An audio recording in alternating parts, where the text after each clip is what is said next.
বন্ধুরা, জয়গুরু টেলিকমে আপনাদের স্বাগত জানাচ্ছি। আমাদের একটা মোটরোলা G64 5G একটা সেট হ্যান্ডসেট এসেছে। আপনার মডেল নাম্বারটাকে আমি শো করাচ্ছি। মোটো G64 5G। এটা কাস্টমার সমস্যা হচ্ছে নেটওয়ার্ক ফল্ট। দেখেন এখানে আমি সিম ঢুকেছি, নো সার্ভিস শো করছে। নো সার্ভিস নেটওয়ার্ক প্রবলেম দু জায়গা থেকে আসে, একটা হলো সফটওয়্যার থেকে আসে, একটা হার্ডওয়্যার থেকে আসে। আমরা অ্যাট ফার্স্ট প্রথম সফটওয়্যারটা চেক করবো। সফটওয়্যার চেক করার নিয়ে বললো আইমি নাম্বার চেক করতে হয়, *#06#। আইমি নাম্বার প্রপারলি আসছে দেখতে পাচ্ছেন, ঠিক আছে।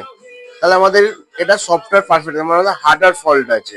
আর একটা আমাদের কোড আছে, হলো *##4636###। এটা দিয়ে আমরা নেটওয়ার্ক সম্বন্ধে সব ডিটেলস আমরা এখানে জানতে পারি, যে কি কি ফল্ট আছে না ফল্ট আছে। এখানে দেখা যাচ্ছে voice service out of service, data service disconnected, unknown, সব এখানে ডিটেলস দেখে দেয়। তো এটা আমরা স্টাডি করে আমাকে ডায়াগনোস করে আমরা প্রবলেমটা সলভ করব।